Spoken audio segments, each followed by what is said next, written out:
नमस्कार, आप देख रहे हैं न्यूज़ पीआर और मैं हूं आपके साथ रुचिका राज। बिहार में बालू खनन 1 अक्टूबर से शुरू होने वाली है। आपको बताएं कि एनजीटी के द्वारा 1 जुलाई से 30 सितंबर तक बालू खनन पर रोक लगाई गई थी। वहीं अब ये जानकारी मिल रही है कि 1 अक्टूबर से बालू खनन की शुरुआत बिहार में कर दी जाएंगी। 8 जिलों में ही इसकी शुरुआत की जाएंगी। फिलहाल यही जानकारी दी जा रही है कि 8 जिलों से ही इसकी शुरुआत की जाएंगी। कौन कौन से बिहार के वो जिले हैं, हम आपको बता देते हैं। बिहार में शुरुआत बक्सर, अरवल, नवादा, बांका, वैशाली, बेतिया, मधेपुरा, किशनगंज जिले से बालू खनन की शुरुआत की जाएंगी। इसकी जानकारी खनन मंत्री ने भी दी है, जिनका कहना है कि लगातार बालू के जो रेट थे वो बढ़ रहे थे, जिससे आम लोग परेशान थे और अवैध बालू खनन के भी मामले हमने देखे हैं कि किस प्रकार से इन दिनों जब बालू खनन पर रोक लगाई गई थी तो अवैध बालू खनन करके लोग पैसे जमा कर रहे थे, पैसे कमा रहे थे और इससे सबसे ज़्यादा प्रभाव आम लोग पर पड़ रहा था।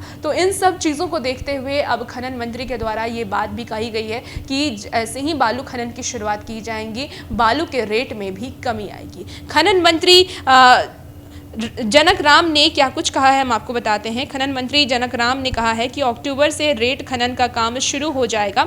उसके बाद सरकारी दाम पर बालू मिलने लगेगी। दरअसल रेत खनन पर रोक के चलते बालू बहुत महंगी बेची जा रही है। रेत की कालाबाजारी भी जोरों पर है। रेत माफिया अनाप शनाप पैसों में बालू बेच रहे हैं। बालू का खनन शुरू होने पर आम लोगों को राहत मिलेगी और कालाबाजारी पर भी रोक लगेगा।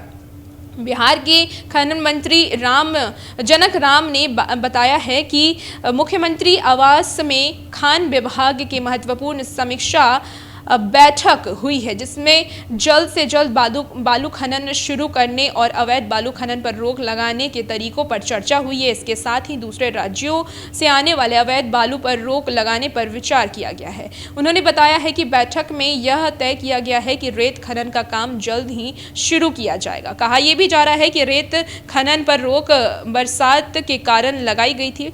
बहरहाल इसकी वजह से मार्केट में अवैध तरीके से काफ़ी महंगे रेट पर बालू बिकने लगे थे। आम लोग के साथ निर्माण उद्योग से जुड़े लोग खासकर परेशान हो चुके थे। कहा जा रहा था कि खान विभाग सरकारी रेट पर बालू बेच रहा है, लेकिन ढुलाई के कारण काफ़ी महंगा बिक रहा है। लोगों को बालू आसानी से मिल नहीं रही थी। इस वजह से निर्माण के काम भी बंद पड़े हुए थे। मुख्यमंत्री ने भी पिछले दिनों इसका निरीक्षण किया है और ये निर्देश भी दिए थे। मुख्यमंत्री ने कहा था कि बिहार से झारखंड के अलग होने के बाद बालू को ही राजस्व का एक मुख्य स्रोत माना गया था। सरकार में आने के बाद हमारी सरकार ने सभी क्षेत्रों में विकास का कार्य किया है। इससे राजस्व की कई स्रोत बढ़े हैं। बालू आसानी से और उचित दाम पर मिले, इसके लिए विभाग में लगातार प्रयास करना चाहिए। उन्होंने कहा है कि पर्यावरण और परिस्थिति संतुलन को ध्यान में रखते हुए काम किया जाए। सीएम ने कहा है कि खनन विभाग अवैध खनन पर कठोरता से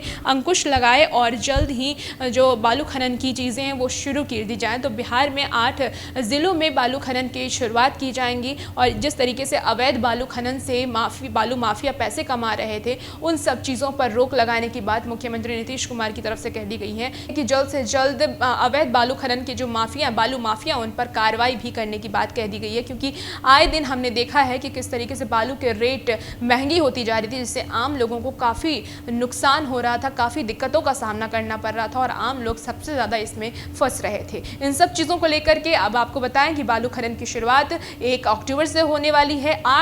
बिहार के 8 जिलों में इसकी शुरुआत 1 अक्टूबर से हो जाएगी। और भी ऐसे ही तमाम खबरों के लिए हमारे साथ बने रहिए और देखते रहिए न्यूज़ पीआर। धन्यवाद।